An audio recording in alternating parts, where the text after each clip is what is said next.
You're not gonna morph into the Hulk if you miss one estrogen pill. Hey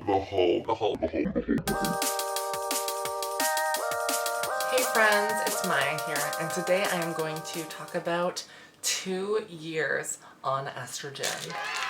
Oh my goodness, I can't believe it's already been 2 years. That's so crazy to me. It seems like just yesterday that I was getting my first hormone blocker injection. All of my progress is tracked on this channel, and if you guys want to see any of my previous updates, just feel free to look through my channel. There's a bunch of videos on the topic. And yeah, I thought it was kind of important to do the 2-year milestone because, I don't know, 2 years, that's crazy. The last hormone update video that I did was 1.5 years, and I really haven't noticed too much of a difference from 1.5 years to 2 years, but I'll still go over the differences that I've noticed pretty much through the entirety of my journey on hormone replacement therapy. So for anyone that doesn't know, I am a transgender woman, and I am on hormone replacement therapy, and I am on 200 milligrams of spironolactone a day and 4 milligrams of estrase. Now I divide up my dosage in the morning and in the evening. So 100 milligrams of spironolactone in the morning, which is this pill right here. This is pretty much what it looks like. And I'll take 2 milligrams of estrogen, which is right here. This is what this looks like. Very small. And I will do that twice a day, once in the morning and once around dinner time, usually. So first off, I wanted to talk about fat redistribution. Before going on estrogen, I had primarily a testosterone-driven body as a teenage boy, I guess, and my muscle tone was lean, and I was always skinny, but there was more definition in my shoulders, in my stomach, stuff like that. Whereas now my skin has smoothed out, the fat has kind of more fatty tissue, I guess, and less muscle mass. I'll put some clips of my recent bikini video for you guys to see what my body looks like now, pretty much. And yeah, I've noticed a lot of fat redistribution in my face as well throughout the journey.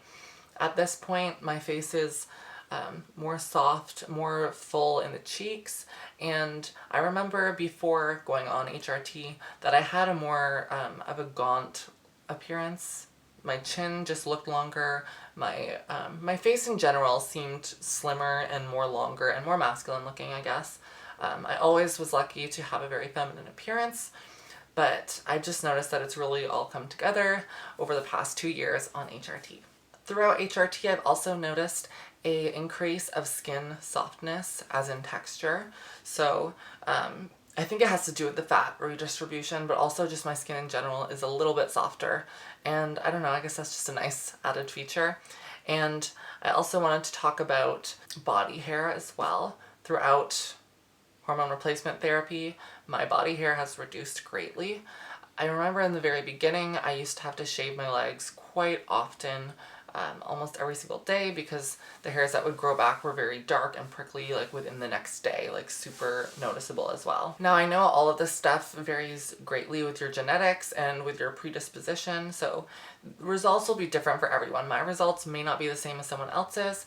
I know I have Italian friends who maybe necessarily will still have darker leg hair than me, but with my genetics, HRT has helped me to have less body hair. I used to also have hair on my stomach a little bit, and that is pretty much all gone, and I never really had hair on my chest, but that was pretty much it for body hair. So I also wanted to talk about something that I feel like not a lot of YouTubers have talked about, myself included, is that I noticed on HRT that your genitals, they kind of shrink in a way. Some people say that that's not possible, but I think it has to do also with the vascular nature of being on estrogen. I've noticed that my veins in my arms and in my feet and stuff are a lot less visible, and I think that has to do with lower testosterone level, and I think that also has to do with like genital shrinkage, I guess. I could definitely say that like the testicle area is a lot smaller than it was before. And yeah, I don't know, I think it's important to talk about that stuff because that's something that not a lot of people talk about, so yeah. I also wanted to touch on breast growth. I really haven't noticed any difference from the last video or the video before. I think I noticed most of the breast growth within the first year of my HRT, and since then it hasn't really changed much.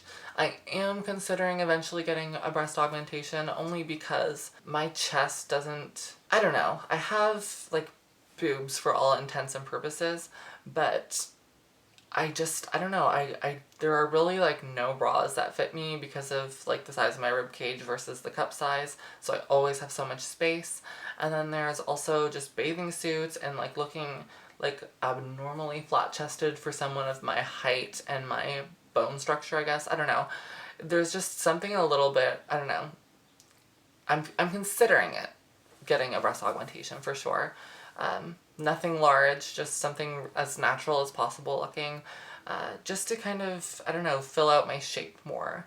But we'll see about that. I don't know. Currently drowning in student debt, so maybe not anytime soon. I also wanted to talk about libido as well. I noticed that for like the first year I was kind of shocked about how much my libido had lowered, and at first I was like, oh, thank goodness, like I don't have to think about sexual activity as much because it wasn't something that I felt I could have been a part of.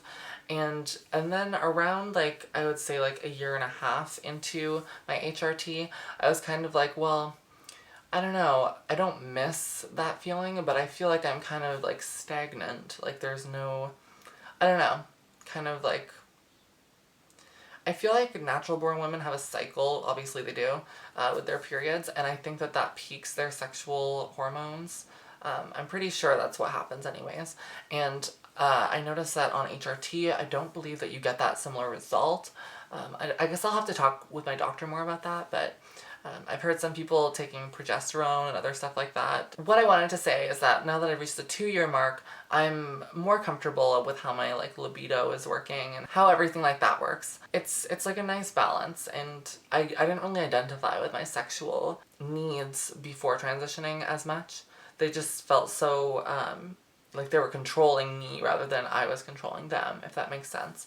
And so I feel a lot more like at peace in that way. Another thing I wanted to talk about is sex and sensation and being with partners.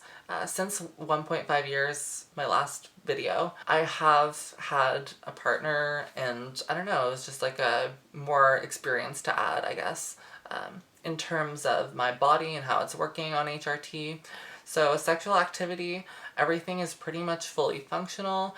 I did notice that maybe this is just true of like most sexual situations in general. When you become more comfortable with the person, it becomes easier to become aroused, I guess, and easier to reach a point of climax. I don't know, I'm trying to word this very like appropriately, and I don't want to get into like too much detail, but being on estrogen does prevent you from creating like semen or sperm or whatever, so you are infertile and pretty much next to nothing comes out, if that makes sense. So I just wanted to touch on that, but everything is fully functional.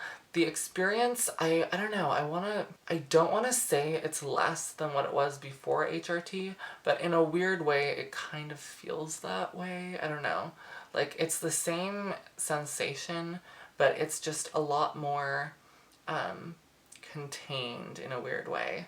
Like, and this could just be for me as well. Like obviously it still feels good. Before I almost felt like it was like so intense and animalistic, and now it's more subtle. I don't know. And maybe that's just my experience. Maybe that will change in the future. I don't know. I will have to get back to you guys on that. Another important thing to remember about HRT is that a lot of the changes also affect your brain, your mind, the way that you think day to day, and your emotions mostly. And that was one of the largest changes I noticed on HRT, is that I'm not able to control my emotions as easily. And I find that more of my attraction towards people comes from an emotional place rather than necessarily like a super sexual place, which might be a more feminine female way of navigating attraction and the dating world, I guess. So that's something that I noticed. And yeah, I don't know, it's pretty stereotypical, so I don't want to like reiterate all the stereotypes of being a girl or whatever, because that's not the point of this video, but I did want to say that the emotions are more more intense. Lastly, I wanted to talk about something that kind of happened to me by accident, and that was forgetting to take my pills regularly. And it doesn't really have a huge adverse side effect unless it happens over a long period of time, because then obviously you start to have reverting changes. And last year there was a couple weeks where I didn't take the estrogen. It had to do with like an overlap of my prescription. I couldn't get in contact with my doctor to refill it on time. It was only like around a couple weeks though, so it wasn't a huge deal. But I did notice that one of the first changes was sexual, like libido. Like I noticed like, oh my gosh, I'm starting to feel how I felt prior to HRT. I guess that's just like what testosterone does. It makes you more sexually aroused easier, if that makes sense. So I started to feel that way, and I immediately started to feel uncomfortable. I was like, oh my goodness, this is definitely because I haven't been taking the pills as regularly. And that was pretty much all that I noticed. But I feel like your brain starts to play tricks on you. So like when you miss a pill, or you miss a couple days, or you haven't been like as good as you need to be taking your pills regularly, you start to like have mind tricks where you're like, oh my goodness, like my arms look more muscular, or my chin is starting to look bigger, like oh my goodness. And no, like all of those things are silly. Like you're not gonna morph into the Hulk if you miss one estrogen pill. Like calm down, girl.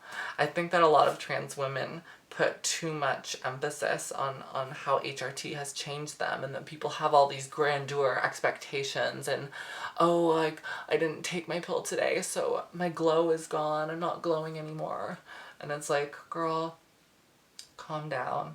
Not the end of the world, and things don't change that fast. And yeah, that's just, I think that's the overall consensus for HRT, is to not be impatient. Don't expect to all of a sudden have a D cup in 2 years. Like, I am the flattest person I know, and it's been 2 years. So, but that's not to say that the effects aren't super positive for me and it hasn't been a good experience, because it totally has, and I know that I'm lucky and privileged to be able to have HRT. So yeah, that's pretty much all I wanted to talk about for today. I hope you guys enjoyed this video, and I look forward to doing more update videos on this kind of stuff. Also, don't forget to follow me on my Instagram. My handle is down below, as always, in the description box. If you want to see more updates, more photos, I post there pretty often, so if you want the full experience, just follow me down there. I also have Twitter, and if you want to see more content like this, don't be afraid to subscribe and join our little family here. And I hope you guys have a fabulous rest of your day. Bye!